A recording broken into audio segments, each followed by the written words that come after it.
Morning, everybody. Welcome to Sunday Q&A. Might be a bit grainy in here. It's 7:30 in the morning, but it's so dark this time of year. And obviously, things to be done today, so we're recording it early. There's Flea in the background. Yeah, so I hope it's okay. Right, so what we got this week? I'm going to do a video for... Oh, that's right. I got a comment. You guys, you missed the printout by about half a day from Lacey and Jimmy. Courier drivers down under, starting with g'day. G'day.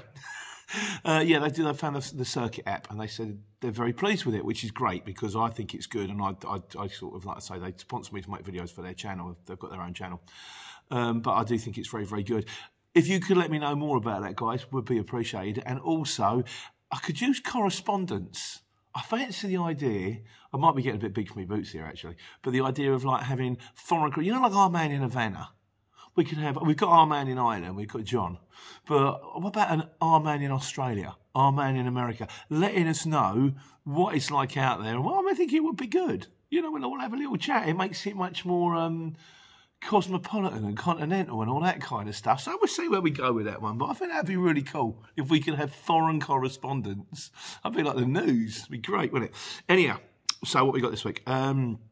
Luke Van... Oh, and also, I am doing another circuit. We're doing a multi-drop monthly, which we do every month, referring to comments that have gone through the month about people, mainly focused on people that are doing the Hermes, the Amazon, all that kind of stuff. So if you have got any comments, you're doing it this time of year, let me know what it's like, because I can stick it on the thing. It all helps. You know, it's all just a matter of just sharing experiences, warning other people what's coming, what to be expected, that kind of stuff. Right, Luke, on other news, Luke Van Gayep says, the podcast is a genius idea, considering they're all on the road for hours each day. It's found it on Spotify. Thank you. It wasn't really my idea. It just kind of evolved, but the Urban Trucker, who is an absolute godsend. I missed 2 of your comments. They're coming on next week, Nick, and he knows so much. He's just an absolute godsend. He says, "Hi Pete, your podcast is on Podbean now, mate, as well." Yeah, I don't know what these things are, but through the marvels of modern technology, as always, there'll be a little icon coming up at the bottom of the screen that will show you all the things that my podcast is on. Spotify, Apple, Audible, trying to read that back, it was Prime Music and something else and some stuff. And Podbean, whatever Podbean is. Yeah, sorry, Nick at London Courier. If I haven't worked out how to do it yet, I will. I spent most of this, well, because I finished early yesterday, I spent loads of time. There's an hour-long video coming out. I can just hear the pain. An hour, I can barely handle 5 minutes of the trip to Wales. I'm just kind of half practicing with a video editor, to be honest with you, and just practice. But also, something someone said, we'll come on to that later. I'm starting to include, you know, when I can actually now screenshot when I'm bidding for jobs. So it kind of gives you a little bit more background. So, well, okay, well, what happens? What happens when he gets there? We've seen him get a job. We've seen him get the next job. What happens in between? Well, it kind of show me on the app, looking for jobs, seeing what pings up, working out which one I had a bit of a nightmare. But, hey, coming. Christmas special. Got absolutely nothing to do with Christmas. Like Die Hard. Christmas film? Not Christmas film. Great film, not a Christmas film. Right. Ah, yes. Tall Man Small Van says, because we did one on the Rock God, who I spoke to last week, he's running around on the exchange on a 26-tonner. He said the Rock God 23 is a legend. Probably the first UK truck driver vlogger, was doing it years ago. I knew he was an owner driver, but I didn't know he was on the HX. And Rock God himself has commented. He said, thanks for the shout out, Pete. Managed to get a load out of Bedford on Friday, up to Stratford for a strict 9 o'clock booking on Monday morning. That's good. Well done, mate. Chance my luck. And went on Friday afternoon on the way home and got tipped straight away. Isn't that lovely when that happens? Mate, I've got it on board. You don't have to take it now. But if you want it, yeah, drop it off. You think, yes, result, because you could freeze your Monday morning up. But I will do another link to his channel. He's got a few videos out himself. Again, more life on the road stuff, but check it out. It's all bullets in your gun. It's all experience. It's all knowledge, and sometimes it's entertaining. Present company accepted, of course. A new kid in town starting this week, the McNeil 93. He says, hi Pete, love the videos. I'm an engineer but was made redundant a few years back. Decided that driving trucks would be a good idea as there's need for them. Well, there is. After some prodding and poking, I finally passed my medical, failed the original because of high blood pressure. You get that sometimes. They call it, he said, because he reckons it was like white coat syndrome. The second you see him, your heart rate goes through the roof. I get that now. I don't know why. I'm getting nervous about things, really. The second time flew through it. Hope to see you out on the road someday. And as I would say, take care, take money. Or TCTM. But I've started this side of comments now. Oh, it's getting sad. Mate, you know where you are. Good luck out on the road. You know where we are if you need us. Right, so I did one on price changes because I didn't do one. I did one on kind of showing bidding, and a few people said we're bidding a lot more than that on a small van. I said normally small van would sell 65, 70p a mile. People are going, I'm selling a small van for £1 a mile. Well, we've had the counter arguments now. Hong Kong Fooey says 90 to £1 a small mile. Where is that from? I'm moving there. I'm lucky to get 60 to 70p. Come January, good luck getting anything above 50. And also because I said it's tough finding jobs at the moment. I think for November it should be crazy, and it wasn't. You know, again we'll see on the After Wales video how hard I had to fight to get a job the second day. He said, I agree. This is Godzilla's. He said, I agree. Where are the jobs? I've had no work this week and I can't account for it. It seems rates maybe are taking a hit, and the bidding is also taking a hit, even though the pricing hasn't changed. I can't explain it. So I'm not greedy or unrealistic. His target is £8.50 for a week, and he said it's just not happening. He also says for a future video it'd be interesting to see you scrolling through the app. So yeah, that's what I'm doing on that Wales video. There is me. I'm also trying to get titles. I'm trying to get fading, ramping, music, make it just a little bit less bland. I mean, don't get me wrong, it's all right if it's going to be 5 minutes long. It's just like, okay, here's a pump, here's the thing, here's what you do. But when it's going to be like something like that, that kind of needs to be jazzed up a bit, I think. But yeah, there is stuff coming up on that one, mate. So, cool. Ian Merrick, our man in Scotland. Do you want to be our man in Scotland? Foreign correspondent, Ian, I'm putting it out to you. Will you be our man in Scotland? I ain't got one yet. I could get one of them maps like they have in them black and white war movies. So they've got flags on things so you can tell where people are. That'd be good. I just buy Risk. Mock it up. He says, Ian Merrick says, bidding a sensible rate in mind should help build a reputation and not wasting the shipper's time. This is true. When you're a shipper, I was speaking to that Sheridan, and she said there's one guy who always bids treble. And we don't block him because it's funny. We just wait for him to come in and we laugh at him. But they're laughing at you. They're mocking you. That to me is being professional. The characters bidding silly money are actually supporting my brand and reputation of being professional. Yeah, there's and he said I worked out it should be 77p per mile in April due to the 18% rise in fuel inflation. He's done some other bits as well on there.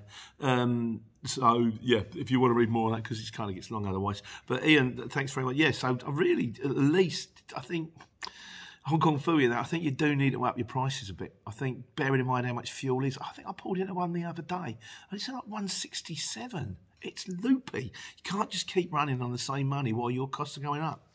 And Bill says, running a small van won't see much more than 75p a mile, and you won't get rich after that, but at least you have a job. Yeah, it's always been my philosophy with that one with the Uncle Alberts. You can get good money on a small van if you go distance and you manage to get one coming back and you're prepared to tramp and all that kind of stuff. But a lot of the time, I think it will earn you a living, and if you're clever about it, it'll get you an okay living with not too much grief. But again, what do I know? So, right. We also did one on waiting time, because I did a video this week with Godzilla's giving his thing on waiting time, and he says, good on you. He says, for Sunday Q&A, here's something to get your head around, a glitch in the matrix. Does a large collection window, say 12 till 3, remove your ability to charge waiting time within that period? To me, if I'm on site when the clock starts ticking, but the shipper could argue you showed up too soon. But Van on the Run didn't answer to this, so we'll go with him first. He said, hi Pete, sometimes waiting time doesn't start if you are early. Most jobs, if you pick up within the hour, but there's a set time, you can't stop the clock until it has passed. I still update my status when I'm on site. When I get there, though, if I'm early, it shows the shipper I'm punctual. The CX has terms for both waiting time and loading time on the profile page, which I've never really understood. Whether it takes a long time to load or I have to have a load Weight doesn't matter. How long I'm there until the goods are on board is what really matters. I put 15 minutes in each, which adds up to 30 minutes. Oh, no, sorry. He charges £5 for 15 minutes, but I don't chase unless it's a long delay. Right, he's right on. Yeah, he's right on. They're both right on that one. I would say, if the job says needs to be delivered at 12, and you get there at 11, your waiting time can't start until 12. You can't go, okay, well, I've got, the job says delivered at 12. I got here at 9 o'clock. They won't let me in at 12, so I'm here for 3 hours, so you've got to pay me waiting time. That's not fair. Because she said, well, no, I told you not to drop it off until 12. If you couldn't drop it off at 12, don't take the job. Or do another job, if it's a small van, if it's an envelope, go and do another job. Just make sure you're back by 12. Having said that, but I agree with a van on the run. If it says dropping off at 12, and I'm going to get there at 10. And I said to him before, I said, look, if I get there early, I'll try and get it off. If I can't get it off, I've just got to wait. But if you get there early and they go, you've got to wait, you've got to wait. But I'd still click, say, 10 o'clock, so they know you're there. So then, if something goes wrong at 12, you can go, hold on a second. I've been here for 2 hours. I told them I was there, and now they're saying they can't tip me for some reason. Well, if they can't tip me now, maybe they wanted to tell me that 2 hours ago when I went and knocked on the door, As for if it's got a large window, say 12 till 3, you can still charge from 12 because it says drop off between 12 and 3. If you get there at 12 o'clock and they go, we can't take this till 2, you go, look, I'm here at 12. I'm supposed to be here between 12 and 3. They're saying they can't charge me they can't tip me till 2. It's 2 hours waiting time because you were there at 12. If it said 12 till 3 and you turn up at 11, can't charge till 12. I think that's right. Oh yeah, I went to, I did a little video shorts, these are YouTube thing now, shorts, on the Shannon class lifeboat. Jeremy Hawke says, I don't believe it, Pete, my brother painted that crawler. They call them crawlers because they've got these tractor tracks, because obviously they've got to take this huge, great heavy light boat in and out of the beach and water and stuff like that. It's a brilliant machine, it was fantastic. He says, I hate that crawler. They build them down here in Devon, a mile from my house, at a company called Lodge Logic. I presume that what they must do is they must subcontract, because I pick up from a place, it's called Supercat in Exeter, and they basically make the chassis for one of our customers, the little car company, and they basically make tiny mock-ups, like for rich people, of Aston Martins and Ferraris, so that they can basically drive them, so their kids can drive them around their estate and they can have the same car as dad. But they make loads of fantastic things down there at Supercat. They had the crawler. They had some UN tanks and stuff like that. I didn't film them. Can't really film them, because it's all hush hush and all that kind of stuff. Very, very MI5 Courier, that one. But yeah, I was saying to the guy, it must be great to build something like this. All bespoke machinery. It looks like something out of Thunderbirds. He went, yeah, it is. It was run by 2 huge DAF engines, this thing. Like 2 18-ton engines, had 2 of them in there. One to power like the actual machine, and one to power all the hydraulics and everything that was on board. It's brilliant, really cool. And Dale Steele says, I don't think it's going to fit in the back of your 7.5-ton Pedro. Nah, you don't know. Might leave the doors open a bit. Put an orange vest on the back. Might be a bit heavy. So give it a go. Right. Oh, on the tachograph. Did one on the tachograph head, which, yeah. Again, Nick's giving me some updates, so I'll bring them next week, though, because I didn't quite make it on this paper. James Hoddy says, the larger number 51 is something hours is running the total fortnightly driving time. It can't be 90 hours. As I understand it, you can run for 9 hours a day, but twice a week you can run for 10 hours a day, and you can drive for 6 days, providing you pay the time back next week. So you can, I don't know if it's 51 or 54, but if you run for 54 out of your total 90 hours, that means the following week you can't run for 45. You can run for 54 minus 90, which is 36. But it doesn't even work on fortnightly. Apparently it works on monthly. What I always believe is just keep it simple. Run your 9 hours, run 5 days a week. If you come unstuck, you've got your emergency hour. And that's enough. You can do enough, and it does get tiring. You know, you're running 9 hours to sort of be loading and unloading and stuff. It's a full-on day, so I don't think, yeah. But I know it's much more involved than that. What I've kind of done there is the Janet and John version. Domain name guy says, great video, thank you, mate. Explain there's a printout slot that comes out the top of the tacho should you need to fire out a printout. When a driver takes their tacho card, they have to download the card. Yes, we do that. Did a video on this we use DigiView, how the DigiView thing works. It's really good, actually, especially as an agency driver, yeah, because I don't really do that so much. As they may not be the same company, they're different companies day after day, so it's important for agency drivers to download, to put their card in and take their paper rolls with them. It's different for me because we've got the same drivers all the time, and those same drivers drive the same trucks. Again, just keep it simple if you can. Starts getting all over the place, just causing yourself a headache, and there ain't enough doing it for that. Andy Darwin, he enjoyed the video. He said, it seems to complicate your system to me. Like I say, Andy, it doesn't have to be. You get into a routine. I get there in the morning. I put my card in. I wait for you've got to wait for the door to lock in. It just happens, that one. Put it on hammers, do me walk round check the lights, check the tyres, check the straps, check the diesel, check all that kind of stuff, check the indicators and all that stuff. Then when it's done, off you go. And then you've got to stop within 4.5 hours, make sure you have your break, 4.5 hours, make sure you're home. It's not that tricky. It's just a matter of forming good habits. Right, one I've got to pay out to the wise guys here, one I don't know. This is from Abdulwale Oganukli. Sorry, mate, if I got that wrong. I'm sorry. He says he's got a problem. He says, please, I need your help on the 2011 DAF CF 85.460 with the Pucker engine, which is MX340 UI. He says it shows up a regen light, but I can't see the bottom to start the regen system. Can someone help me on how I go about this, please? If it's to do with the regen, to do with the AdBlue, it should just fire it up when you're driving. Although I've got a regen light all the time, and I actually got an additive, and it went off. I thought, hey, and it's come back on again now. So it might be to do with, could be to do with the sensors. The AdBlue gets expensive. It could be to do with the sensors,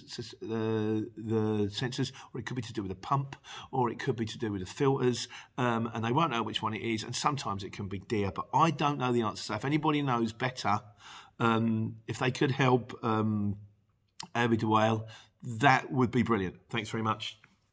Always need the help. Cheers. So, right. Ray Ahamzuma says, hi. We're on trucks at the moment, by the way. Thanks for the work. No problem, Ray. My question is, I'm going into trucks, especially 18 tonnes. How do you price your jobs for someone new on the market? Thanks, Mike. Right, I did look back on this. I did one on how to price on a 7.5 tonne.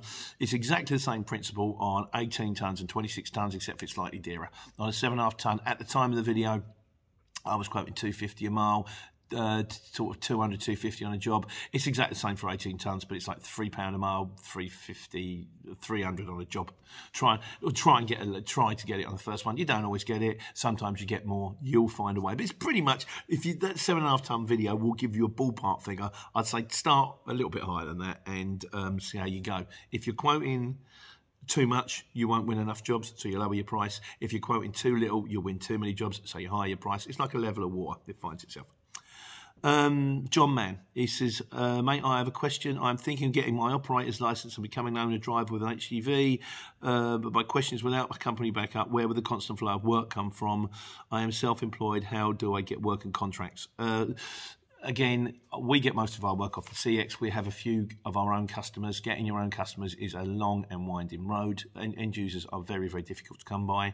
Again, there is videos on this. You can Google them, or if I do a link, I don't know how many links I've got to do. Like, you only get so many. But yeah, if you type in getting your own customers or own end user customers, it basically is legwork and time and luck. But like I say, there is a video out there on it, so please feel free to have a look. Miscellaneous. We want a miscellaneous now. Tajesh Patel says, hi Pete, can you do a video on how much to put aside for like tax, wear and tear, all that kind of stuff, fuel? He said, I put aside 50%, but And for tax, fuel, and future repairs, new van. If you can afford to put down 50%, I think you're having an absolute grin. I don't think you need to put by that much. I would say you really want to be looking at around about 30%. If you can do more, all the better. Because if you can keep yourself going, 50%, that's going to make sure that you have no headaches. You've got a nice little safety net, and when you come to buy a new van, you can probably buy a brand spanking new one with that kind of dough. But yeah, I would say you don't need quite so much as that. But if you can afford to do it, keep doing it. Keep going. Good little saver. DBL Vlog says, "Hi Pete, I am in Sweden at the moment. Derv is 19 crowns a litre. That's about £1.80. Crazy. Yeah, mate, diesel is getting dearer. And can I also say, DBL Vlogs, how do you fancy being our man in Sweden?" Because I forgot this was here. I'm now going for. I'm going to work it. I'm going to start with a small van, finish on world domination. Ah, Mr. Bond. Sort of. Yeah. So if you fancy it, correspondence, tell us what it's like in Sweden. You know, and if anyone wants to do any videos, any of you guys, you Australian guys, anyone out there in the States that we can link to, show other people what it's like in foreign countries. I just think it would be interesting. Running in France is très bien. You know, maybe it is, maybe it's not, I don't know. It's like duck. I always struggle with foreign languages. You get certain words you can't remember. I can never remember the French word for duck. Oh. Longfinger. Regarding feedback, he said, when you speak to a shipper on the phone, ask them to leave feedback. If they're happy with your work, also I write it in the notes when submitting a pod. Yeah, it doesn't hurt. I've said to him before, what I used to do in the beginning, sometimes I'd ring them up. Not drive them mad, like just ring up and say, "Hello, just to let you know, job's all done, everything went smoothly, everything went according to plan, customer's very happy. If you wouldn't mind, any chance to click the feedback, please? Thank you." And then that's it, then leave it. Maybe some will, maybe some won't. It doesn't hurt. You know, even if you ring them up, 3 in 10 might say, "Oh, let's give the guy feedback. He needs it." It's free, you won't get. And it's going to help you clicking forward. So good advice there, mate. Lovely. He also says, I do £5 for every 15 minutes after the first half hour in a Luton. And I know a couple of people have commented, "Mate, I think you're too cheap." I think in a Luton, after the first 20 minutes, I would charge my waiting time, and my waiting time was £25 an hour. So what I would aim for is after the first 20 minutes, for the first half hour, 15 quid, and then for the second half hour, a tenner. So say, for example, you were on site for 45 minutes, I would go, okay, 20 minutes free, 25 minutes, that's nearly half hour, you're going to owe me 15 quid. They'll say yes, or they'll say no. At the end of the day, it's £15. It's not a ton of money, and it's carving into your day. It seriously impacts your odds of getting a third job in that Luton. So, but you do you. Everybody's different, as we're finding out. Some people are getting good money on small vans. Some people are not getting good money on small vans. It's just the way it is. JRS UK says, oh, we're on Hermes now. He says, add Hermes Wigan to the blacklist. He said, I drive into the warehouse and reverse up to the conveyor belt. You have to put every parcel on yourself. I had 2 pallets stacked 1,800 high with mostly envelope-sized packages. Never, ever again. Worst part is I had my brother with me showing him the ropes and how easy it is in a long wheelbase because it's nearly always forks on, forks off with pallets. Right. The thing of that is how Hermes works. What you do is you learn how Hermes works. After I used to do it in a Luton, and they'll put on like, I've had mail bags full of gear, and then you just have to drag them off. And the frustrating thing, often it was a very short job. So it was only going for 15 miles. So at the end of the day, I'd only get 30 quid. I also had to do one once where I went to a printer's and I had to self-load 150 boxes like this. Walk them out the front door, stack them in the Luton, filled the Luton. Then when you get to Hermes, had to unload them all off again. And you think, I'm getting 30 quid for this. I don't need to do this. But what you'll learn after a while is you'll learn the postcodes. You'll learn the postcodes, you'll learn the times, you'll learn the shippers. And you'll go, oh, that's Barry's shipper. It needs to be dropped off at 3 o'clock in Hemel. That's Hermes. And you'll swerve it. It's one of those things. You only catch me once. Apparently they caught me more than once, but... I say they caught me. There was a time when I thought, well, you know, I still kind of think to an extent, money's money. Why am I going to be on a job for like a couple of hours, 30 quid, £15 an hour? It's not bad. Also, Matthew Topping says, Hermes, I'm not happy. Been waiting 8 days on a parcel and no one today showed up. My wife has this problem with Hermes, and she was speaking because a lot of the time when we get stuff coming in from Amazon and stuff like that, and sometimes she orders stuff on the net. So if it's coming from Hermes, it's like a headache. And she said, I spoke to one of the drivers because I've done Hermes depots. I know how it works. She said the problem is they haven't got enough drivers at the moment. It's gone crazy. So what happens is if you do your run, and your parcel doesn't get delivered for some reason, person's out, can't find the address, didn't have enough time, they take it back and they throw it in the kind of that needs to be re-delivered bin. He said that re-delivered bin can sit there for like a week, 2 weeks, 3 weeks until they bring another driver in to go, look, we need to do the catch up. Now, whether that's true or not, I don't know. But if you're doing the Hermes, and once again, if you're doing the Hermes, you're doing the Amazon, you're doing the Yodel, you're doing the Argos, please let me know. Let's have some experiences of what it's like out there for you guys, because I'm doing this multi-drop monthly and I want to focus more on the people that are doing the multi-drop rather than the guys like the light haulage guys like us, you know. But I think it would be interesting. But whether that's true or not, like I say, I don't know. Comments would be interesting. And finally, Jim Allen says, on the subject of having a nightmare, Jim Allen says, JCB yesterday, I waited for 3 hours, 15 minutes for one pallet. Worse yet, mate, that's bad. I hope you got the decent waiting time on it. I've got to say, I believe that's unusual. I had a 2 hour the other day. Can't remember where it was. But, yeah, 3 hours, 15 minutes. Christ almighty. You could watch Avengers Endgame in there. I'm getting Lawrence of Arabia. Lawrence. There we go.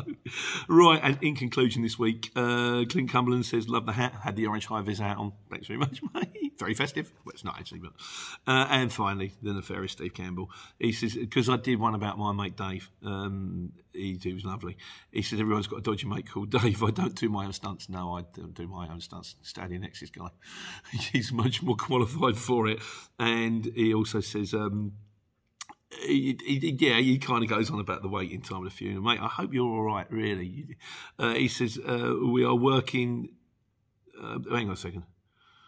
I may be doing an interview with an ex-prison officer for his YouTube channel. What if you do? Give me a link. He says, we have had a working relationship for my time in Forest Bank and Strange Ways. Well, he was working. I was just waiting for him to open the door. Yeah, sorry, mate. But he asked to meet up in Wakefield to talk about my experience, as he's witnessed some funny antics inside. I completely forgot about the time when I stood on the landings on a B2 in Forest Bank blasting out my rendition of Celine Dion ballad, It's All Coming Back Now. That's her best song. If you're going to do the power ballad at karaoke, It's All Coming Back, because it just builds. Yeah, good choice, mate. Until he reminded me, he remembers some of the states I got myself into with, some of the fighty fisty cuffs. He says, going down on Sunday to meet him. It may be a 2-part video. Can't remember what his channel is called. I know his name is Sam, but his real name is Neil. Mate, if you do it, please give me a link and I'll put it out to the guys. I'm interested. I know, hopefully they are too. And get right in that book. Even if no one ever trusts me, even if no one ever reads it, because no one ever reads mine, it's still a nice thing to do. And that's it. That's it for this week. Another Sunday Q&A. Like I say, I'll do the multi-drop monthly coming up. I'll do the Wales video. Going to work on that one today. Got to do my driver's cards. You don't have to do any of that. You can have a rest. And then on Monday, you can take care and take money.